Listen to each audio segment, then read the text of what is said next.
Hello everyone. তো দেখতেই পাচ্ছেন এখানে কি নিয়েছি আজকে। এটা হচ্ছে খাসির কলিজা, ফ্যাপসা, তিল্লি, গুর্দা এগুলো নিয়েছি। এগুলো আজকে রান্না করে দেখাবো আপনাদের। এই যে দেখতে পাচ্ছেন আমি কেটে কুটে এগুলোকে ধুয়ে রেখেছি। দেখতে পাচ্ছেন কি টুকরো, টুকরো করে কেটেছি। আমার এগুলো এরকম করে রান্না করতেই ভালো লাগে, এভাবে খেতেই ভালো লাগে। তো এই সাইজের করে নিয়েছি আমি। এবার একটা প্যানে আমি ৩ কাপ পরিমাণের নরমাল তাপমাত্রায় পানি দিয়েছি। এবার দিয়ে দিচ্ছি সামান্য পরিমাণে লবণ, সামান্য পরিমাণের হলুদ। এগুলো দিয়ে নাড়াচাড়া করে প্রায় ৫ থেকে ৭ মিনিট পর্যন্ত আমি অপেক্ষা করব। যেন এটার অতিরিক্ত বাজে গন্ধ আর ভাবসার যে গন্ধ থাকে সেটা দূর হয়ে যায়। এর ফাঁকে আমি একটা মসলা বানিয়ে নিচ্ছি।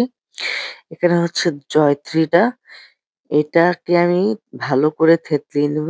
দেখতে পাচ্ছেন হালকা একটু আমি পানি দিয়ে এটাকে আমি থেতলিয়ে নিচ্ছি। আপনারা চাইলে পাটা দিয়ে অথবা ব্লেন্ডারের জারে এটাকে ব্লেন্ডও করতে পারেন। এবার দিয়ে দিচ্ছি অর্ধেকটা পরিমাণের জয়ফল। এগুলা দিলে কিন্তু খুবই মজা লাগে। এগুলো সব এটার সাথে একটু বেটে নেব। আপনারা চাইলে শিলপাটাও বাটাবাটি করতে পারেন অথবা ব্লেন্ডারেও ব্লেন্ড করতে পারেন। তো আমি জয়ফল, জয়িত্রী আর এখানে হচ্ছে স্টার এনিস এগুলো সব বেটে নিয়েছি। কলিজাগুলো দেখার পালা। দেখতেই পাচ্ছেন সিদ্ধ হয়ে গেছে। এবার আমি এটাকে ছাঁকনির সাহায্যে ছেঁকে রেখে দিব। এই তো ধুয়ে ফেলেছি সুন্দরভাবে। এবার হচ্ছে আমি সয়াবিন তেল দিয়ে দিব। গোটা গরম মসলা আর হচ্ছে তেজপাতা দিয়ে দিব। দিয়ে ভালোভাবে নাড়াচাড়া করে নিব। একটু ভালো সেন্ট আসা পর্যন্ত। এবার হচ্ছে দিয়ে দিব পেঁয়াজ কুচি। পেঁয়াজ কুচিটা একদম ভেঙে দেবেন হাত দিয়ে যেন সুন্দরভাবে হয়ে যায়। আর এভাবে যদি হাত দিয়ে মুচড়ে যদি দিয়ে থাকেন তাহলে এই জিনিসটা আরকি ঝোড়া, ঝোড়া হবে আর তাড়াতাড়ি পেঁয়াজটা লাল, লাল হয়ে যাবে। এ কারণে আমি সবসময় এরকম করেই দেই। এবার ভালোভাবে যখন লাল, লাল করে ভাজা হয়ে যাবে, এই পর্যায়ে আমি দিয়ে দিব আদা রসুন পেস্ট ১ টেবিল চামচ।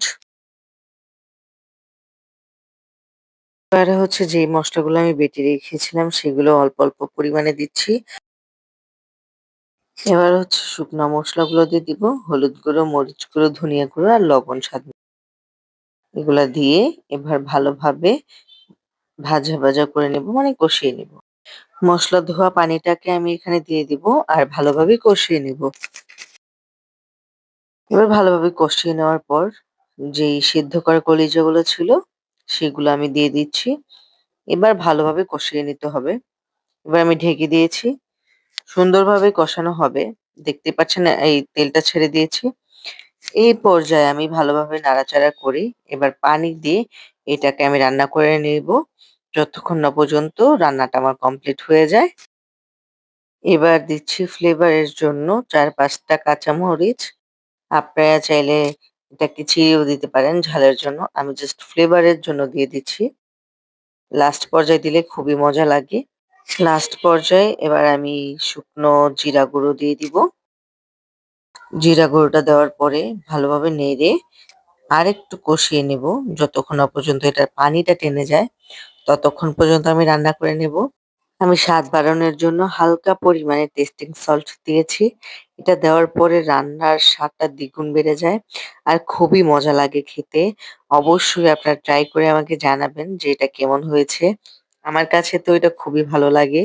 রুটি, পরোটা কিংবা পোলাওর সাথে এটা কিন্তু খুব ভালো জমে যায়। তো আপনারা এটা ট্রাই করে আমাকে জানাবেন এটা কেমন হয়েছে। আজকের মতো এই পর্যন্তই বিদায় নিচ্ছি। আল্লাহ হাফেজ।